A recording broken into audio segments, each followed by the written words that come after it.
다니엘 서강의 오늘 네 번째 시간입니다. 오늘은 풀무불 속에도 계신 하나님, 이런 제목입니다. 풀무불 속에도 계신 하나님. 우리 제목만 한번 따라해 봅시다. 풀무불 속에도 계신 하나님. 풀무불 속에도 계신 하나님. 네. 풀무불 속의 새 친구 이야기는 우리가 주일학교 때부터 많이 듣던 아주 잘 알려진 내용이지요. 그러나 많이 들었지만 잘 알고 있지만 또 그럼에도 불구하고 이 사건을 통해서 말하려고 하는 본문의 의미를 정확하게 이해하지는 못하고 있습니다. 그래서 우리가 이 본문을 읽을 때 자칫 우리는 우리가 믿음으로 살면 하나님이 풀무불 속에서도 우리를 건지신다, 이렇게 생각을 하죠. 그래서 그 고난의 풀무불, 고난의 삶 속에서 우리를 건지시는 하나님을 우리가 더욱더 신뢰하자, 이렇게 이제 생각을 또 하고 그러죠. 물론 그렇게 이해하는 것도 잘못된 것은 아니겠습니다만, 본문이 의미하는, 그리고 본문이 우리에게 가르쳐 주려고 하는 정확한 의미는 아닙니다.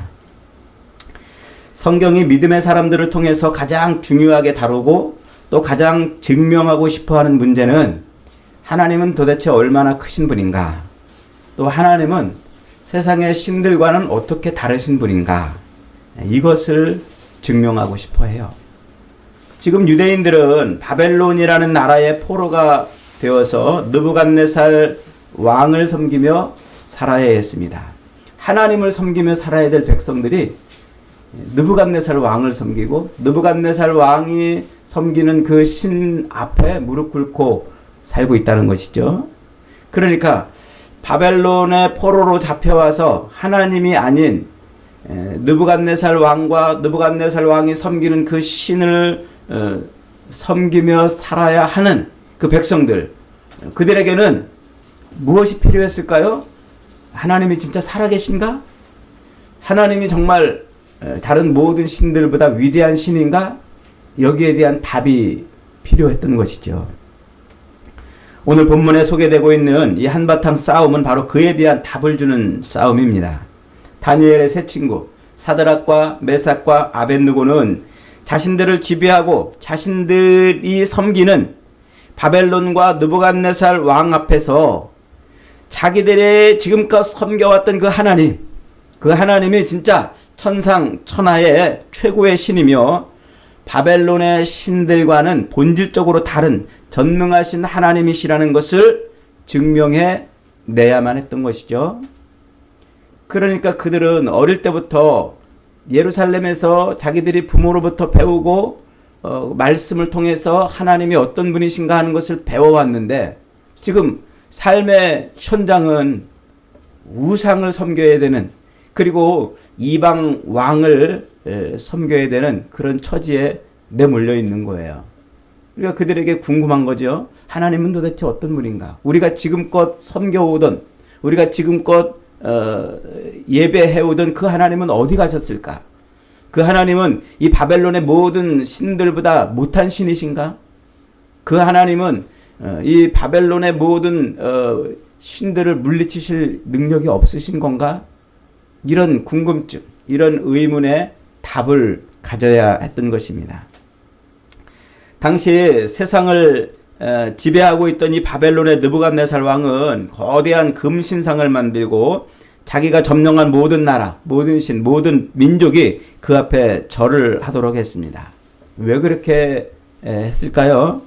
이제 가만히 한번 이 본문의 내용을 들여다보면은 다니엘이 어느 날 꿈을 꿉니다. 그런데 그 꿈은 머리는 금이고 이 가슴과 또 이 배와 이런 데는 또 은이고 넓적다리 노시고 또 철은 발은 철이고 또 발가락은 진흙으로 되어 있는 그런 신상을 보는 꿈을 꿨다고 그랬잖아요.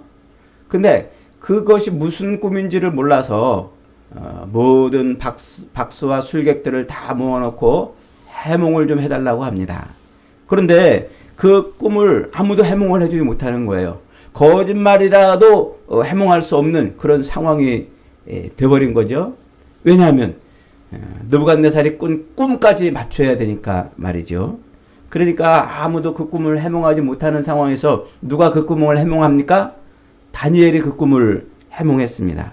그래서 이 사람의 손으로 뜨지 않은 돌, 어디서 날라왔는지 알지 못하는 사람의 손으로 뜨지 않은 돌이 날라와서 그 금 신상에 발을 때리니까 그 신상이 무너져 버리고, 그리고 가루처럼 날아가는데 그 뒤에 이 사람의 손으로 뜨지 않은 그 돌이 오히려 한 나라를 이루는 그런 환상을, 그게 왕이 꾼 꿈이라고 그렇게 설명을 해주지 않습니까? 그 해몽을 들은 느부갓네살 왕은 욕망이 분출했습니다. 자기의 나라를 영원히 견고하게 만들려는 계획을 세우죠. 그래서 자기의 금으로 묘사된, 금으로 설명이 된 그 자기로부터 시작되는 그 나라를 영원한 나라로 만들고 싶었을 겁니다. 그래서 그는 신상을 세우는 거예요. 그래서 우선 한 나라를 견고하게 세우기 위해서 필요한 게 뭡니까? 종교를 통합하는 거예요. 그리고 문화를 통일하고 모든 정치를 통일하고 분열을 막아내는 것이죠. 그래서 그는 그 실천 사항으로 거대한 신상을 하나 만듭니다. 그 신상은 모두 다 금으로 만들었습니다. 영원한 나라, 통일된 나라, 그리고 영광의 나라를 의미하는 것이죠. 높이는 30m, 둘레는 3m, 거대한 것이었습니다. 통일된, 그리고 모두가 다 그 앞에 무릎을 꿇을 수 있는 그런 종교적이고 또 정치적이고 또 문화적인 어떤 그런 통일 국가를 만들어내기 위한 것이었죠. 그래서 그는 그 신상을 만들어 놓고, 금으로 신상을 만들어 놓고 모두가 다 그 앞에 무릎을 꿇고 머리를 조아리도록 그렇게 만들었습니다.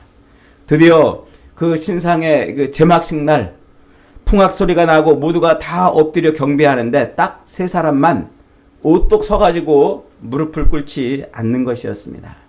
다니엘의 세 친구들이었죠. 그 참배를 관장하던 관리들이랑 거기 참여했던 사람들이 얼마나 놀랐겠습니까? 그 보고를 받은 느부갓네살 왕도 너무 놀랐습니다. 알고 보니까 다니엘이 추천을 해서 지방의 관리들을 하고 있는 사드락과 메삭과 아벳느고였습니다. 다니엘은 느부갓네살은 너무 화가 잔뜩 났습니다. 그리고 그들을 불렀습니다. 내 이놈들, 포로 주제에 잘 먹이고 입히고 출세를 시켜주었더니 내 명령을 거부하는구나. 너희 몸뚱아리는 불에 던져 넣어도 타지 않는다더냐? 하면서 그들을 풀무불에 던져 넣기로 합니다. 이 세 청년들, 느부갓네살 왕은 이 세 청년들의 나라를 빼앗았습니다. 이름도 빼앗았습니다. 그리고 그들에게 먹을 것을 주었습니다. 직장을 주었습니다. 입을 것과 명예와 가정도 주었습니다. 느부갓네살 왕은 어떻게 보면 이 청년들에게는 하나님 같은 존재 아닙니까? 자기들의 삶을 책임져 주는. 그래서 청년들은 자기들을 통치하고 자기들에게 모든 것을 주는 이 신과 같은 왕 앞에서 자기들의 명예도, 자기들의 직장도, 자기들의 지위도, 자기들의 집도, 가정도, 몸도, 심지어 목숨까지도 왕에게 걸어야만 했던 것이죠. 이 청년들이 싸워야 했던 싸움은 결코 쉽지 않은 싸움이었습니다. 거대한, 정말 바위로 계란을 치는 것 같은 그런 상황에서 느부갓네살 왕 앞에 서 있어야만 되는 겁니다. 그런데 그 친구가 그 세 친구가 뭐라고 대답합니까? 왕이여, 우리는 하나님만 예배하는 사람들입니다.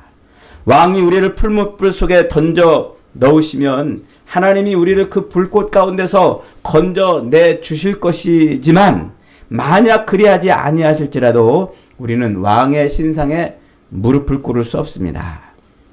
이 문제로 우리는 더 이상 달리 할 말이 없습니다. 이렇게 대답을 합니다. 화가 머리끝까지 난 왕은 7배로 뜨겁게 달군 풀무불 속에 그들을 던져 넣습니다. 그 세 친구를 풀무불 속에 집어넣으려고 하던 그 군사들이 오히려 열기에 타 죽을 정도로 그 뜨거운 그런 풀무불이었습니다. 그 정도 불속이면은 어떻게 되겠습니까? 불 속에 던져지자마자 그저 그냥 피식하고 다 타버려야 되는 것 아닙니까? 그런데 놀라운 일이 벌어졌습니다. 그 셋은 그 불 속에 던져졌는데도 불구하고 유유히 걸어 다녔습니다. 그 셋만 걸어 다닌 것이 아니라 거기에 또 사람의 아들 같은 또 뭔가가 함께 그들과 걸어 다녔습니다. 누군가 그들과 함께 걷고 있었던 것이죠. 누구시겠습니까? 당연히 풀무불 속에서 저들을 보호하시고 지켜주셨던 임마누엘 하나님이시지요. 깜짝 놀란 느부갓네살 왕이 저들을 도로 꺼내고 전국에 포고령을 내립니다.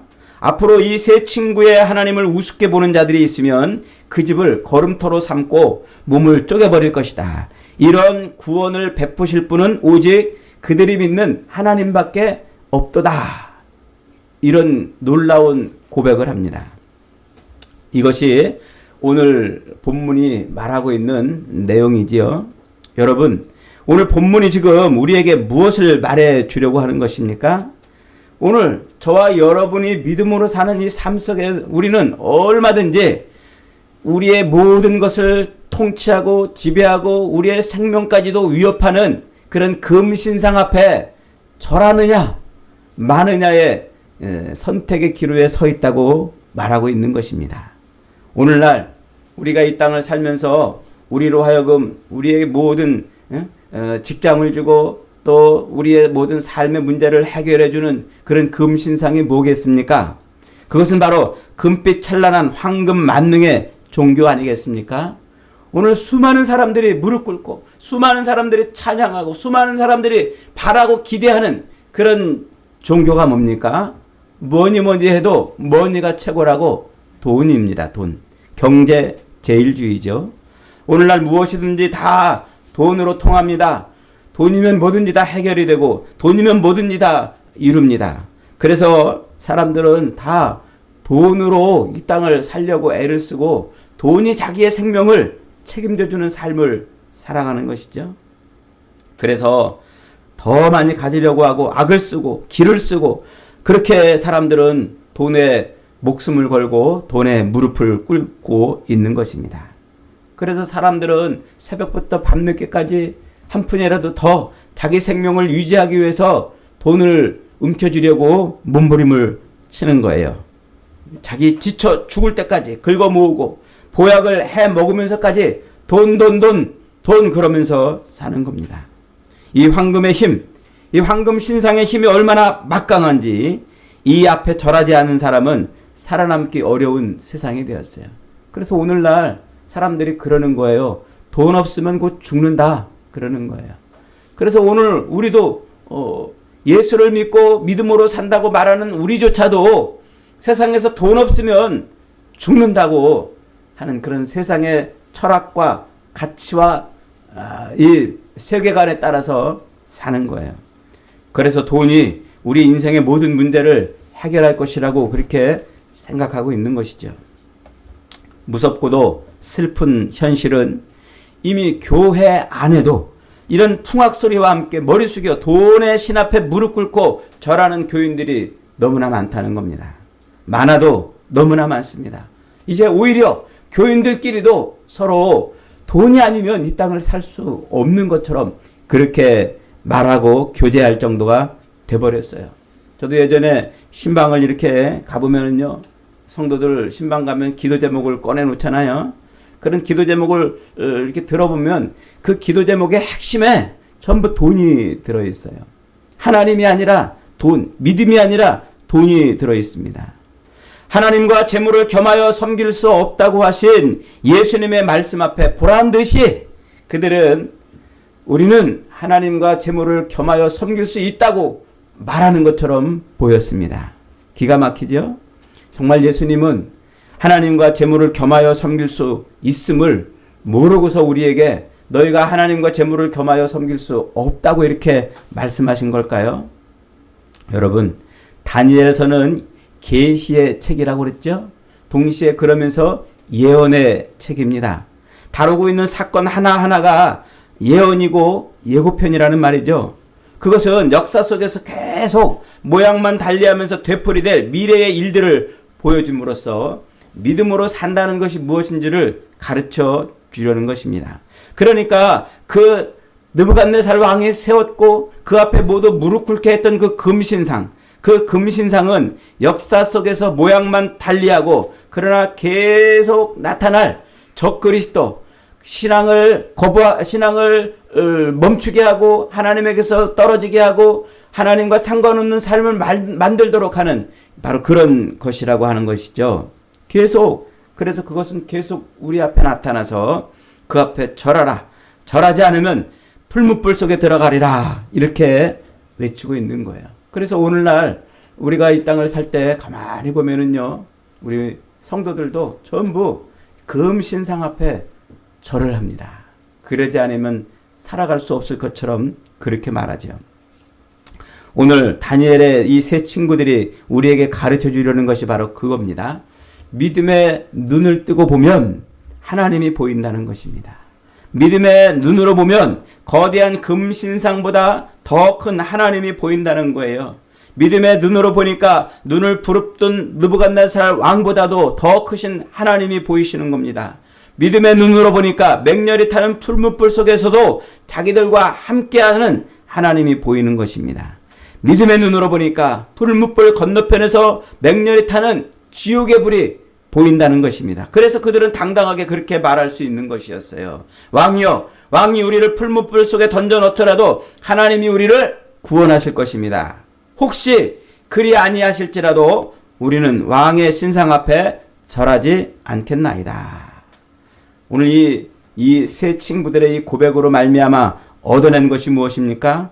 세상을 통치하고 세상을 장악하고 모든 인생들의 삶을 움켜쥐고 있는 그 느부갓네살 왕의 입술에서 무엇이 터져나왔어요? 찬송이 터져나왔습니다. 이 사건을 통해서 하나님은 세상의 왕처럼 섬김받고 있는 그의 입을 열어서 크게 외치게 하십니다. 28절부터 다시 한번 읽어보십시오. 느부갓네살이 말하여 이르되 사드락과 메삭과 아벳느고의 하나님을 찬송할지어다. 그가 그의 천사를 보내어 자기를 의뢰하고 그들의 몸을 바쳐 왕의 명령을 거역하고 그 하나님 밖에는 다른 신을 섬기지 아니하며 그에게 절하지 아니한 종들을 구원하셨도다. 이 어마어마한 고백을 이끌어내는 것이죠. 그렇습니다. 오늘 지금 이 다니엘서의 이 이야기는 우리에게 무엇을 하라고 가르쳐주는 말씀입니까? 믿음의 눈을 가지라는 얘기예요. 이 세상을 살 때 믿음의 눈을 가지라.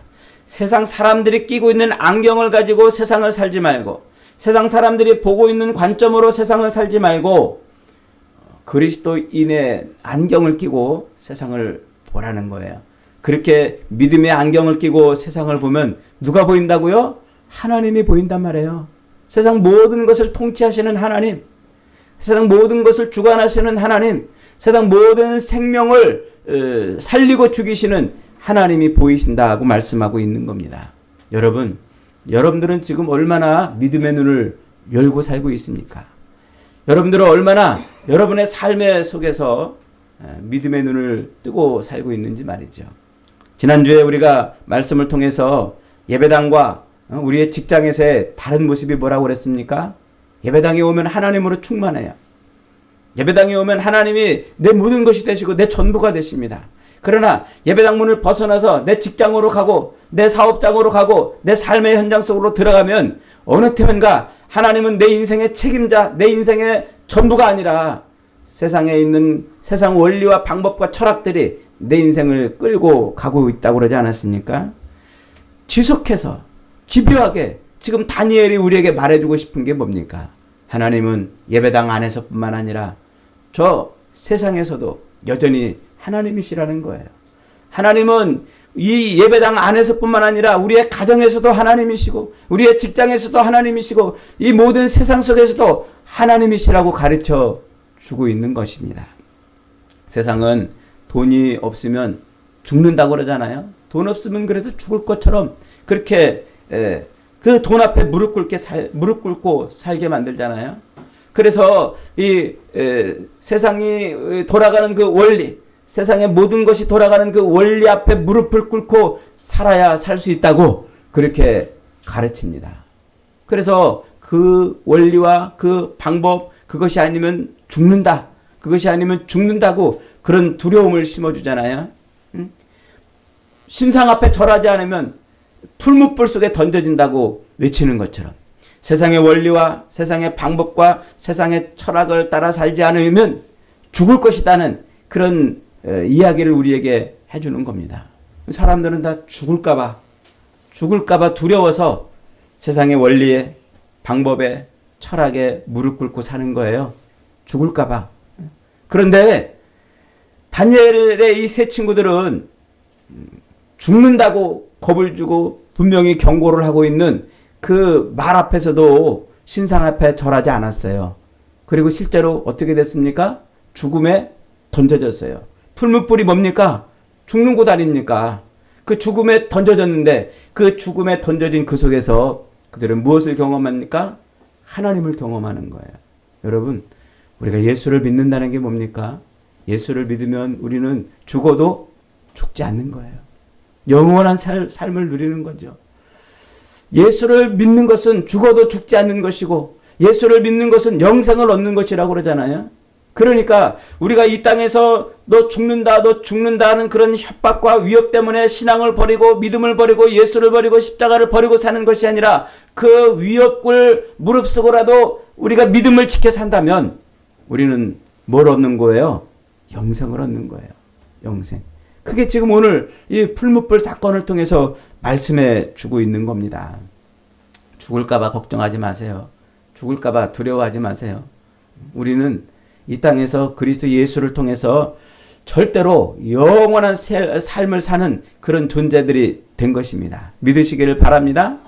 그러므로 우리가 이 세상에서 죽을까봐 두려워서 믿음의 길을 떠나고 죽을까봐 두려워서 예배를 포기하고 죽을까봐 두려워서 찬송을 멈추고 죽을까봐 두려워서 우리의 정체성을 숨기고 살아야 될 존재들이 아닙니다. 우리는 죽어도 죽지 않는 그런 인생을 사는 거예요. 지금 이 죽음이라고 하는 풀무불 속에 던져진 이 세 친구들을 그 속에서 그 죽음 속에서 함께 하시는 하나님의 놀라운 능력으로 삶을 살게 만드시잖아요. 그 영원한 삶을 얻게 만든 겁니다. 주님은 이 십자가를 통해서 우리를 죽음에서 건져주신 줄 믿으시기 바랍니다. 그러므로 여러분, 우리가 죽을까봐 세상의 협박과 세상의 원리와 세상의 방법, 세상의 철학을 따르지 않으면 죽을까봐 신앙을 포기해서는 안 돼요. 세상의 그 모든 것들을 따르지 않으면 죽을까봐 신앙의 길에서 벗어나고 그들 앞에 무릎을 꿇으면 안 돼요. 그것은 오히려 우리가 진짜 죽음의 길로 들어서는 겁니다. 그게 진짜 풀무불 속으로 들어가는 것이고 진짜 죽음의 길로 들어가는 것입니다. 그러나 우리가 주님을 믿는 이 믿음을 버리지 않고 세상에 무릎 꿇지 않는다면 우리는 반드시 더 큰 영생을 누리는 인생으로 살게 될 것입니다. 예전에 우리나라가 그런 어려운 일을 겪었을 때가 있죠. 일제시대 때 일본이 그 신사 앞에 신사 참배를 하도록 그렇게 우리를 막 흔들어 놨어요. 그래서 한국교회가 그 신사 참배 앞에 얼마나 큰 그런 어려움을 겪었는지요. 일본 천황을 신으로 만들어 놓고 거기에 무릎을 꿇고 거기에 머리를 조아리고 그렇게 한 후에 예배를 드리도록 했다는 거예요. 그렇게 일제가 그렇게 신사참배를 교회 안에서 하게 할 때 얼마나 많은 교인들이요. 그 신사참배는 무릎 꿇고 신을 섬기는 게 아니라 그저 그냥 국민 의례 같은 거니까 해도 된다 그러고 많은 교회들이 다 무릎을 꿇어버렸어요. 영락교회 고 한경직 목사님을 비롯해서 수많은 목회자들이 그 신사참배에 앞장서 가지고 무릎을 꿇으라고 그렇게 말했었죠.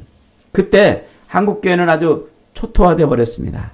절대 소수만이 신사참배를 반대하고 저항하다가 모진 핍박을 당하고 죽음을 당했습니다. 여러분, 하나님 앞에서 누가 더 의로운 사람이었고 누가 영생의 길로 들어선 사람이었을까요?